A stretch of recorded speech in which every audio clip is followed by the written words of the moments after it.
everyone, I'm Swift, and today I'm going to be talking about how Fire Emblem has always been anime, and how that's not a bad thing. Welcome to the first ever episode of Swiftstart Gaming, where I'll talk about gaming. In case you're wondering, no, my thesis is not yet done. I hate everything, and I'm making this so that I can feel again. Now, given that the bulk of my previous content has been on Western cartoons, especially Disney, it may come as a surprise, but I'm actually a huge gamer. Fox is too. Our combined Steam libraries are a few hundred games strong. And like most nerds on the internet, we've seen an inordinate amount of anime. Fox actually ran the anime club at her college, and we like to joke that she's seen at least episode 1 of every anime in existence. We're also huge Fire Emblem fans, and have played almost every single Fire Emblem game to date. As of right now, we're only missing the Blade games, Thracia 776, and a couple of the spin-offs. We've drawn fan art, done cosplays, written fanfiction, and even owned plenty of merch, both official and fan-made. Like a lot of people, our first Fire Emblem game was Awakening, because that's what was accessible to us. We'd always been curious about the blue-haired sword boys in Smash, but fandom wikis could only take us so far. After playing Awakening, we were both hooked, and have since made it our goal to play through the entire series. Before you ask, we like both the classic and the modern games, because both are good. Marth, Celica, and Claude are Fox's favorite lords, and I like Ike and Seliph. We'd like to think that we have a pretty decent knowledge of the history of the franchise, and have actually been working on a long-term video project relating to the series' history that we just need Engaged to fully release in order to finish up. A few days ago, our brother told us that apparently some people didn't realize Fire Emblem was always anime-styled, which anyone who's seen Mars was a surprise. It was even more of a surprise when we learned that it was almost definitely because some people believe that having the word anime attached dirties the game series and makes it bad, which is dumb. Fox and I realized that we have the exact correct knowledge base to remedy this misconception. In this video, we hope to make it clear that what is being referred to as anime is a style, and if you think that something having an anime style is a bad thing, you're not only wrong, you're a pretentious idiot. We're not saying that you can't criticize the art style. We're saying that using anime as a blanket insult is just objectively wrong and lazy.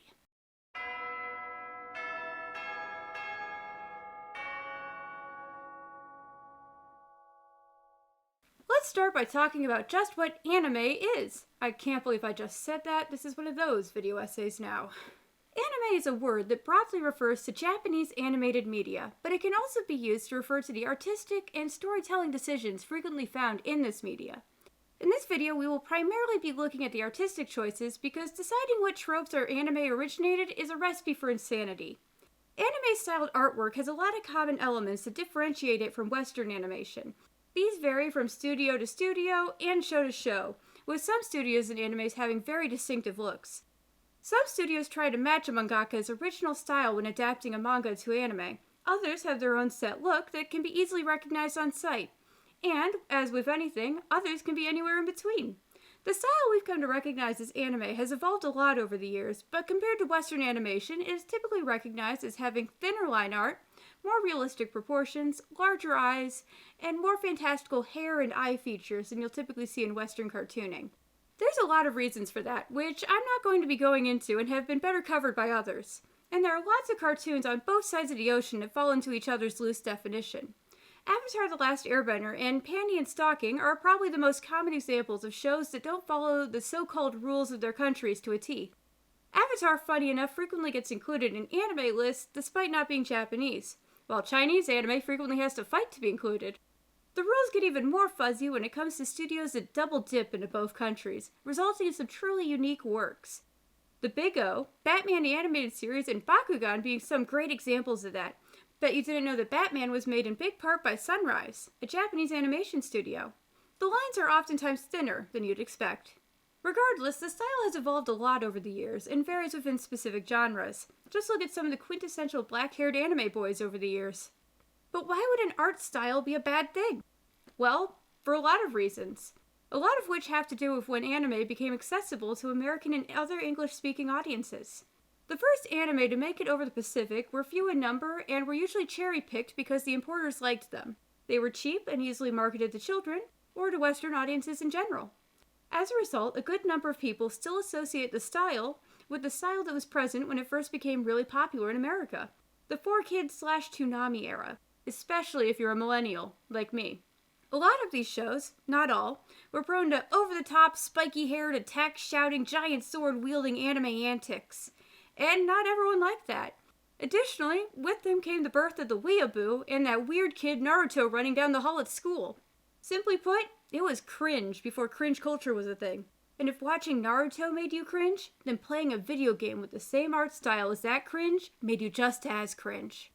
Which really just means that if you refuse to think Fire Emblem is anime-styled, you've probably only watched anime aimed at tweens from 2003 and still don't want to be associated with the weird kids from middle school.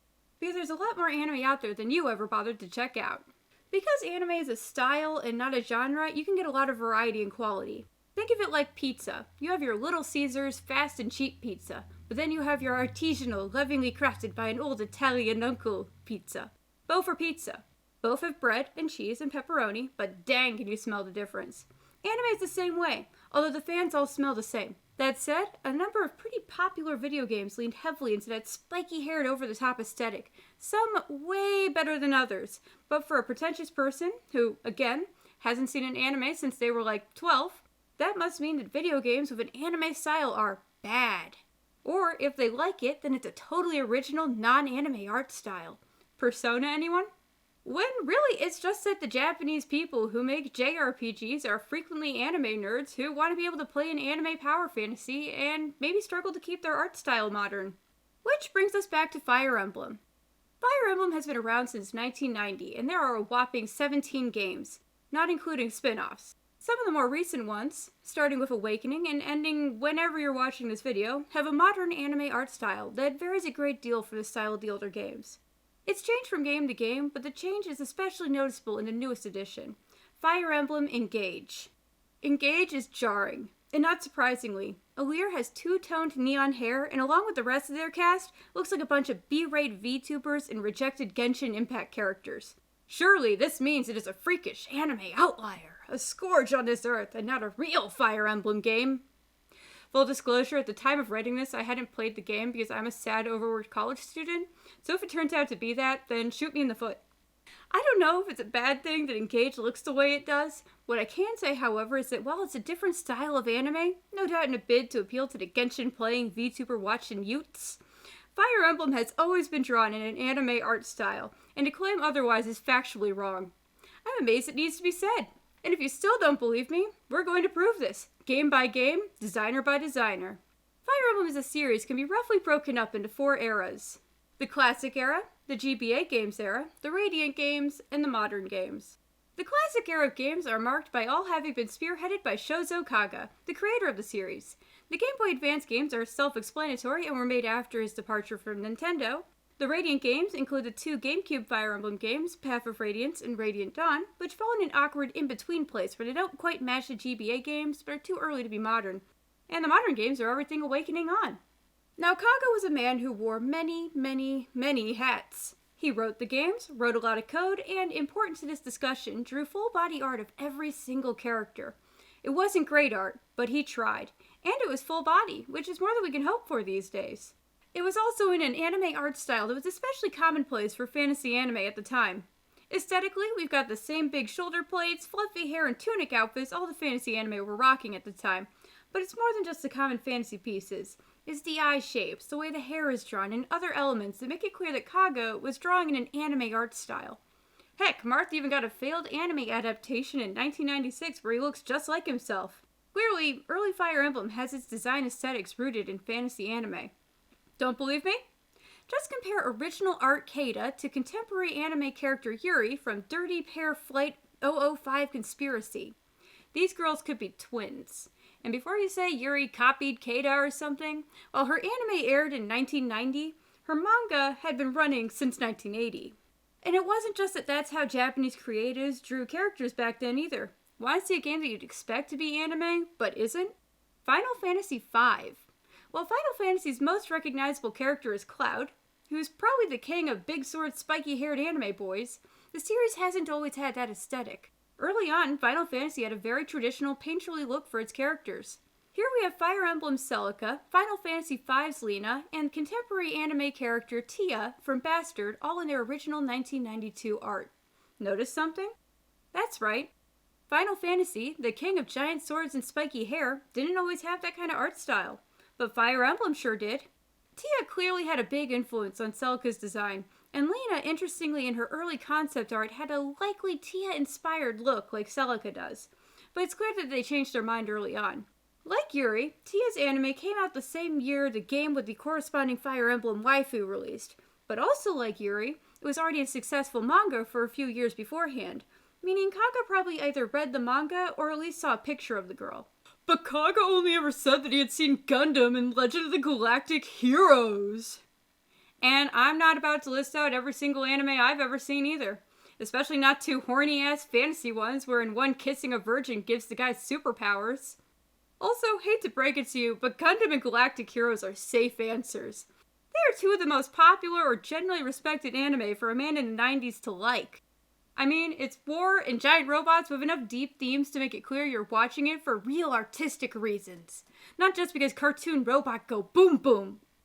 And even then, he's definitely based character designs off of those anime too, so it's not even actually an argument against Fire Emblem being anime, or against Kaga lacking anime inspirations, but rather works in favor of Fire Emblem being anime.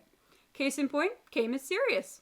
Came is Serious, meet Reinhard von Lohengram and Char Aznavour. It's a little shameless to be honest. Like, I'm not familiar with Reinhard, but Char is the honorable bad guy who you really wish was a good guy. Kinda like, well, Camus. Nana, a later edition found in Genealogy of the Holy War in Thracia 776, has a look-alike of her own in the form of Fu from Magic Knight Raynif, an isekai magical girl anime that honestly feels like what Fire Emblem would be if it were a magical girl anime. I would bet money that Kaga has seen at least the first episode. While we're on the magical girl topic, Sylvia is pretty obviously based on Sailor Moon.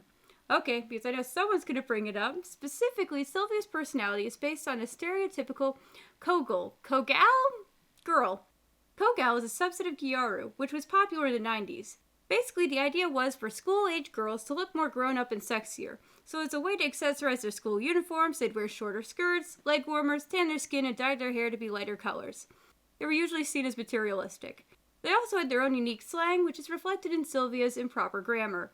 Usagi from Sailor Moon is not a Kogal. However, she and Sylvia have the same twin tail bun hairstyle, which originated with Usagi. Clearly, Kaga was well aware of anime and was watching it too, whether he admitted to it or not. And just in case you're still doubting, here's a nice montage of some more classic Fire Emblem characters paired with contemporary anime characters with similar looks to them, further proving that the classic era of Fire Emblem, at least, was anime. But what about later? After Kaga's mysterious departure from Nintendo, obviously he wasn't a character designer anymore. After Kaga, the baton passed to Sachiko Wada, who was the designer for Sacred Stones and both Blade games. She would later do some design work for Radiant Dawn, but not for Path of Radiance. Nowadays, she does a lot of really awesome illustration work for Fire Emblem heroes. A quick look at her Pixiv shows us that she, amazingly, describes her own artwork as manga. Manga, for the uninformed, is just anime, but in comic book form. The vast majority of anime originate from manga or light novels. And really what this all means is that if Wada calls her own art manga, then her art is anime.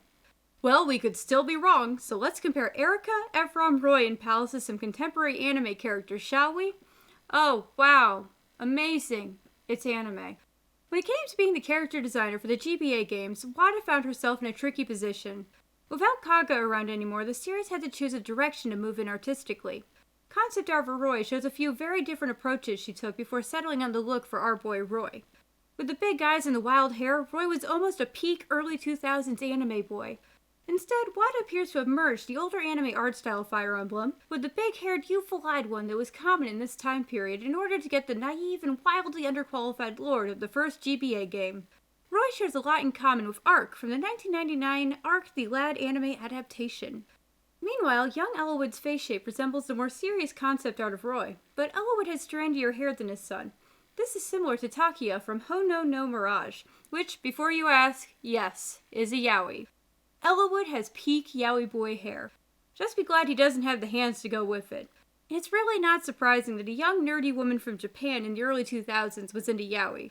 It was super in at the time. And just like how Kaga would never openly admit to watching magical girls or fetish material, I doubt Wada openly discussed this either. Which brings us now to the Fulgur's commercial siblings, Erika and Ephraim. Aha, you say, surely they cannot be anime, for they are shaded, and anime does not allow for shading like that. So, first of all, manga. Second of all, let's look at a character from a video game series that, unlike Fire Emblem, is undeniably seen as anime, and even has a long history of anime adaptations, the Tales series. Yuri from Tales of Vesperia, as seen here in his shaded traditional art, his digital 2D art, and his anime adaptation art. Notice anything? He looks identical in all three, he's just drawn in a different medium. It's like shading doesn't affect the style of art, since all the same shapes and other bits are exactly the same. Anime usually isn't shaded beyond cell shading because try animating that. You can't. As an animator, you'll lose your mind keeping it consistent, and as a viewer, your eyes will bleed because it doesn't adapt well to TV. Gankutsuo is probably one of the worst offenders of that. For that anime, they decided to just have the shading be horrifying, unmoving patterns, and it's just eyes strain the anime. Manga also usually is shaded sparingly for the sake of time. Covers and splash pages may be shaded with high detail, but usually the actual panels are not. That being said, we still need to compare Erica and Ephraim, since as we know at this point, they still might not be anime. Erica almost certainly draws a lot of her fashion sense from much older anime waifus. Deedale, the elf maiden from Record of the Lotus Wars, provides much of her general silhouette, from the shape of her breastplates to cape hanging from her giant shoulder pads. Even though at the time of Sacred Stone's release, Record of the Lotus War was about 12 years old, Deedale was still one of the most popular fantasy anime waifus. And even now, 30-odd years after release, she still has a following. Just ask Rimuru. So it's no surprise that she would be used as a reference to design a female Fire Emblem lord. Erica's large but not too large expressive eyes and her hair with mid-tier poofy bangs but a middle part can be compared nicely to contemporary anime girl Rina from Mermaid Melody, a shameless mermaid-themed Sailor Moon knockoff. Clearly, these are two girls with similar haircuts from the same time period drawn in the same sort of art style, but by different artists with their own distinct anime art styles. Kaname from Full Metal Panic is another good comparison, and she even has light blue hair. Ephraim, meanwhile, is a freak. I scoured my anime lists for anime from 2000 to 2003 and couldn't find a character with hair quite like his. That particular kind of messy bangs attached to a smooth head just wasn't in yet.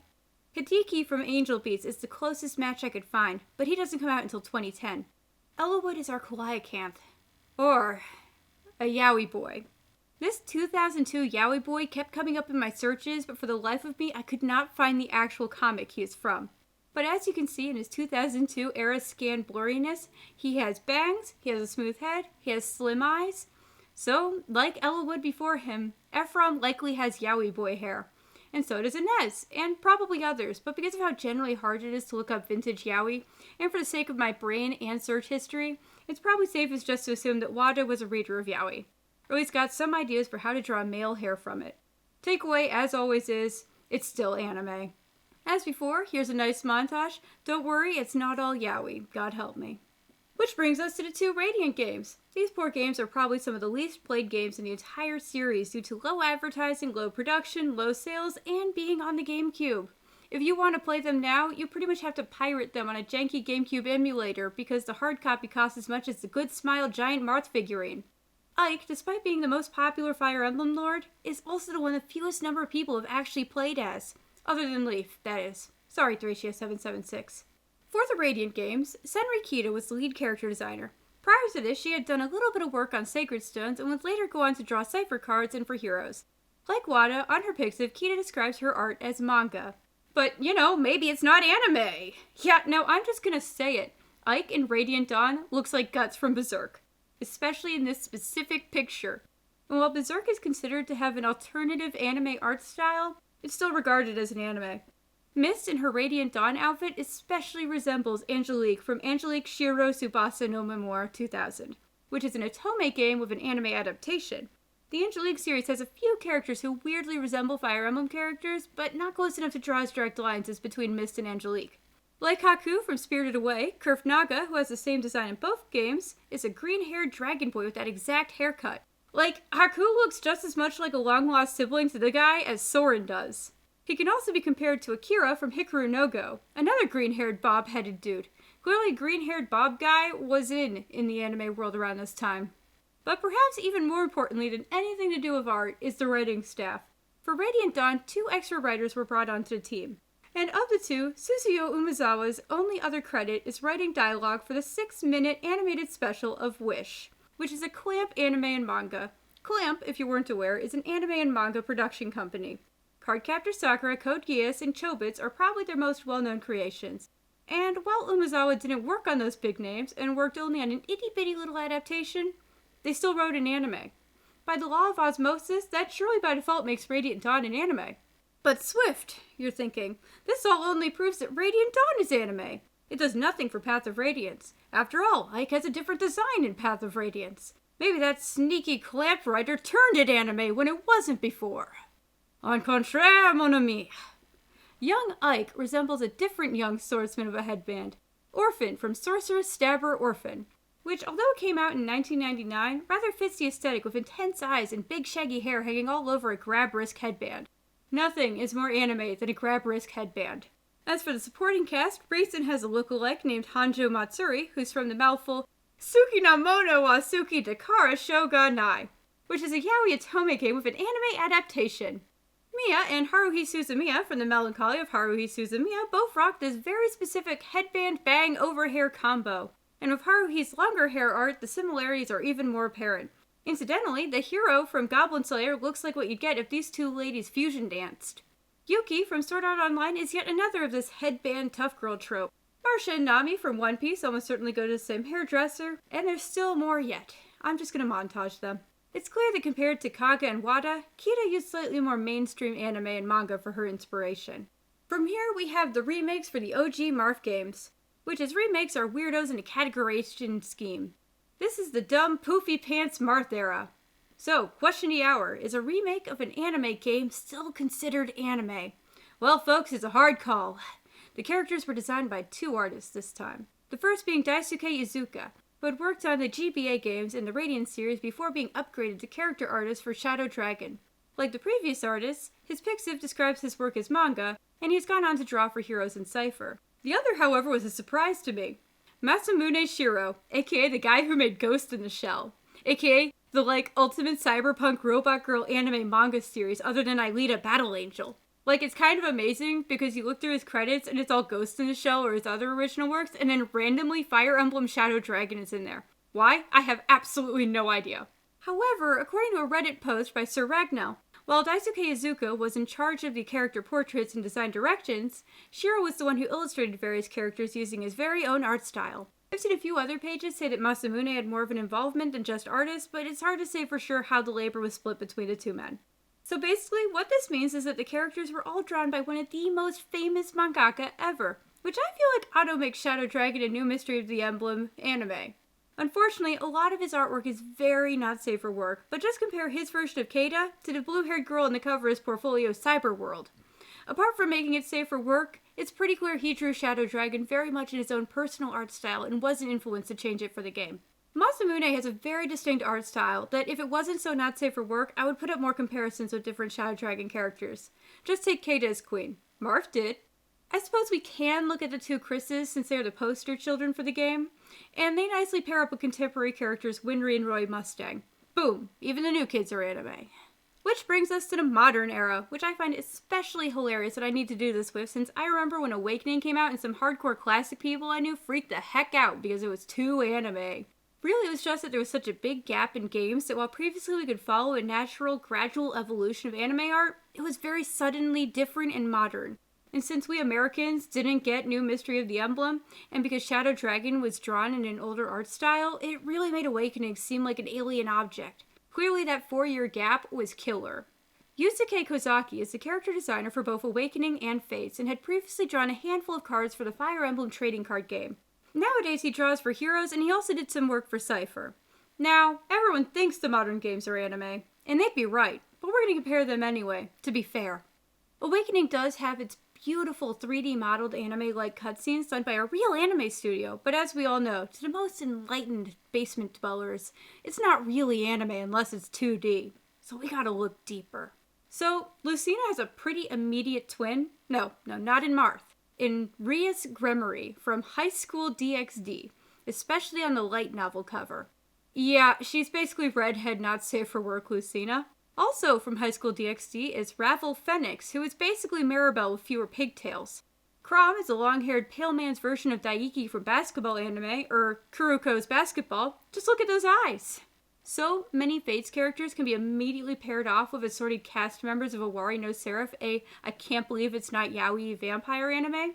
Elise gets Cruel, Jacob gets Farid, Camilla gets Asura Maru, and I don't think I have to tell you that you can find Camilla's other assets in anime quite easily.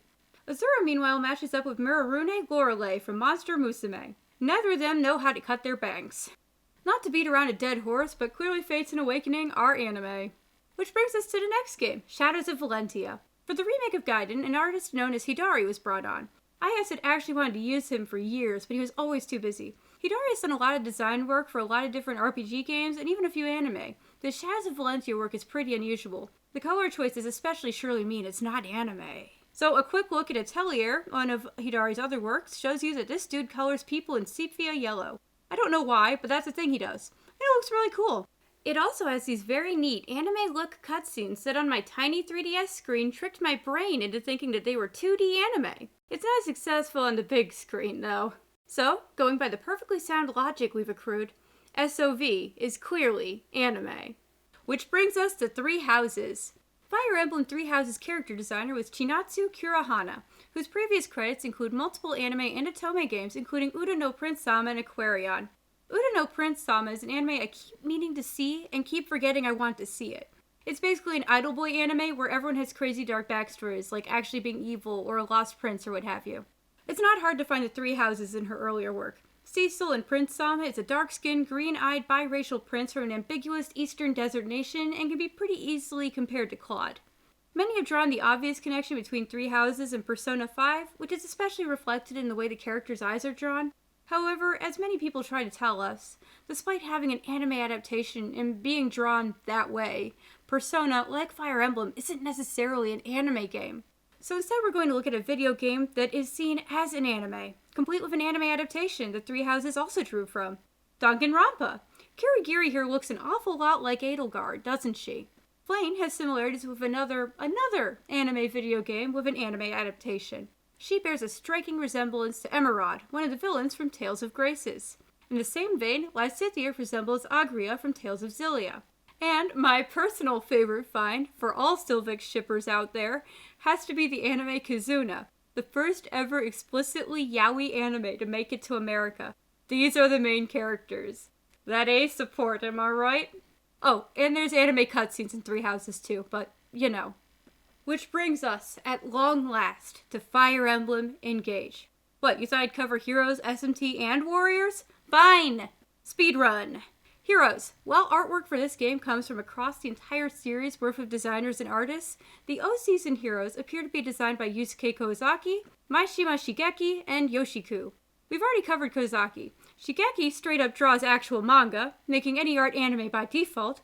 Yoshiku designs for an anime-style game with an anime adaptation, Azure Lane, or as I like to call it, Boats, Boats, Boats, the anime! Some quick comparisons. Reagan, who is drawn by Kawasaki, literally looks identical to Hakuwa from Moe Ninja Girls, which is an anime-style visual novel for the phone. Freya, who is drawn by Yoshiku, has similarities to Albedo from Overlord, since both have that long hair horn thing going on.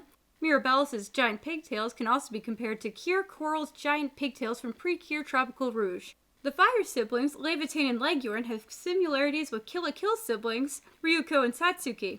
Bing bong boom, Heroes is anime. SMT. I mean, it's where Super Saiyan Fire Emblem came from, but sure. It was designed by an artist called Toy 8. Am I saying that right? Anyways, he did work on the Dot Hack movie, which is an anime. Itsuki, being a magical boy idol, looks a lot like, well, an idol. And there are too many anime idol boys to count, so have a collage. Shout out to weirdly redesigned Dragon Form Tiki, who looks just like anime Dragon Bellius from Tales of Vesperia. It's an anime! Next. The first Warriors game. Rowan and Liana weren't designed by Fire Emblem artists, but by Dynasty Warriors artists, which is also why they look so much like Alphonse and Sharina, but uglier. Unfortunate coincidence. Liana bears a resemblance to Maki from Love Live with those short little curlies. Rowan, meanwhile, looks kinda like Takeshi from Shikatsu wa Kimi. So, anime. The second Warriors game, well, Three Hopes is the same designer as Three Houses, so it's anime. Which now really brings us to Engage. The characters in Engage were designed by Mika Picasso, who specializes in VTuber design and art. Her designs are marked by bright colors, high contrast, and lots of little details. Owlear, especially female Owlear, bears a strong resemblance to Pikako's earlier designed character Hakos Bales. Not surprising, since they are both by the same artist. Strangely, perhaps ironically, Engage because it's trying to look not like the anime we see on TV, but like VTubers and Genshin Impact is actually, in a convoluted way, less anime than all of the other Fire Emblems. I mean it. If you define anime as strictly Japanese-made cartoons, on TV that is, then Engage isn't anime-styled. Because Genshin Impact is Chinese, and VTubers are from all over the world, and neither of them are on TV or are 2D, which means they aren't anime. But I bet if you ask someone, they'd say that they are anime, which is pretty silly, isn't it, when we have a Japanese company trying to mimic their looks? This is why such a tight definition of anime is absurd. Anime is a stylistic tradition that originated in Japan, but has been embraced by many. And it is neither a good nor a bad thing to be anime-styled. All of Fire Emblem is anime. It's an anime-styled strategic JRPG, and that's that. Overall, it's a shame that we continue to live in a world where some people feel that they can't just admit that they liked something. They would rather lie to themselves and to others than risk being lumped into some category that they perceive as a bad thing, when really, it's not. If you haven't seen an anime since the 4Kids era, give it a shot. You might be surprised. There is truly one for everyone.